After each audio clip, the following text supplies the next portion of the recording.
ভাই বলছে, আমি একটু ওনাকে বলতে চাই যে উনি বললেন যে ৭১-এর ভূমিকা নিয়ে কথা অত্যন্ত সুন্দর কথা বললেন।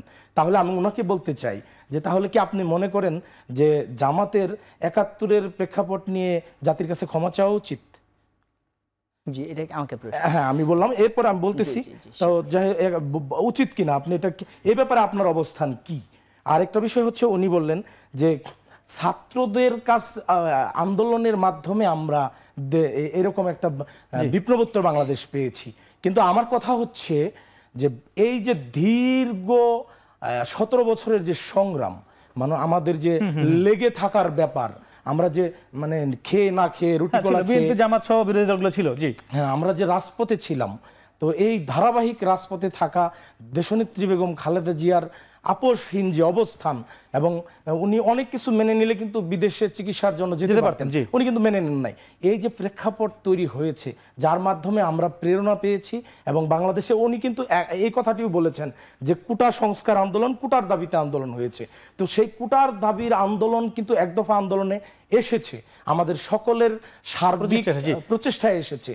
তাও সেই আশার পিছনের প্রেক্ষাপটগুলো আমাদের স্বীকার করতে হবে। আমি সেহেতু জানাবো। আমরা একটু যেতে চাই রিয়াজুল ইসলাম আপনার কাছে। বেশ কয়েকটি প্রশ্ন আপনার দিকে ছুড়েছিল ছাত্রদলের সদস্য সচিব, ছোট করে জানতে চাই। আমার একটা প্রশ্ন ছিল, করে ফেলবো কিনা?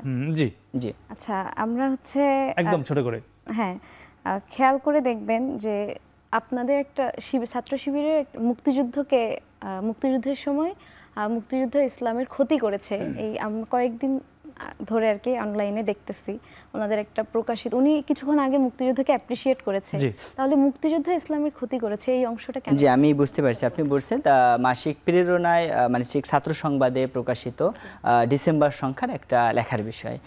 জি ধন্যবাদ। আমি শামসুল আরিফিন ভাইয়ের কথা থেকে শুরু করি। আমার বাসা হচ্ছে বাগেরহাটে।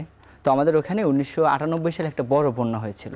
তো আমি একটা প্রেডিকশন দিচ্ছি, মনে করেন ওই বন্যায় একটা মানুষ মানে মারা গেছে, এলাকাবাসীর সুযোগ ছিল তাকে বাঁচানোর, কিন্তু বাঁচায় না, এটা একটা নেগলিজেন্স।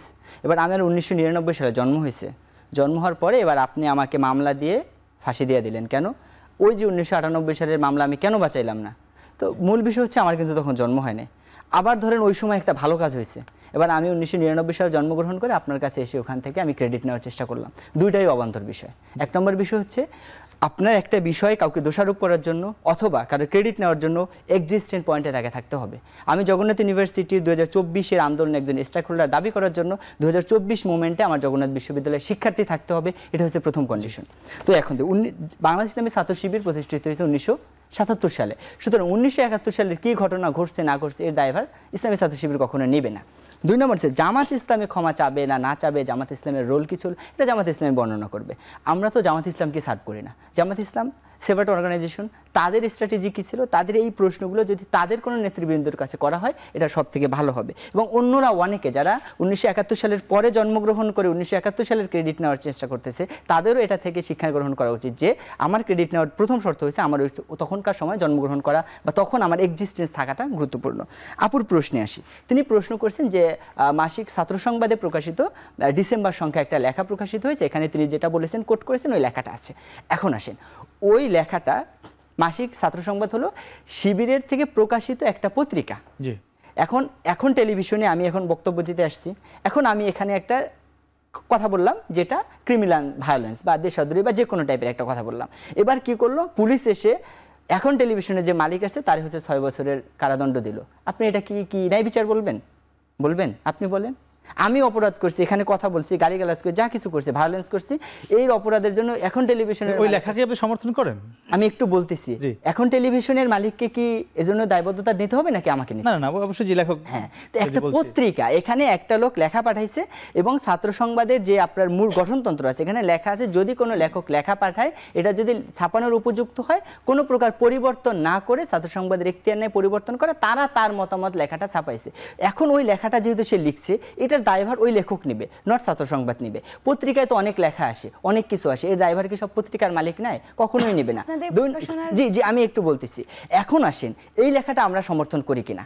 আপনি ছাত্র সংবাদের এজন্য আরও আগে পিছনে যে লেখাগুলো আছে মুক্তিযুদ্ধ নিয়ে আরও 10টা লেখা অ্যানালাইসিস করেন, দেখবেন 10টার ভিতর প্রত্যেকটা লেখা মুক্তিযুদ্ধকে অ্যাপ্রিসিয়েট করে, মুক্তিযুদ্ধের প্রশংসা করে, মুক্তিযুদ্ধের সপক্ষে লেখা। এবং এই যে লেখাটা, এটা পুরো ব্যক্তিগতভাবে সে তার মতামত প্রকাশ করছে এখানে, এটার দায়বদ্ধতা তাকে নিতে হবে। এবং বাংলাদেশ ইসলামী ছাত্র শিবির এবং ছাত্র সংবাদ যেটা কখনো এর দায়ভার গ্রহণ করবে না এবং এই মতামতকে সমর্থন করে না। মতামত সমর্থন করে না, এটা নিশ্চয়ই যে লেখা আসে সেটা তো সম্পাদক থাকে, সেই যে সম্পাদক সেও তো শিবিরেরই লোক।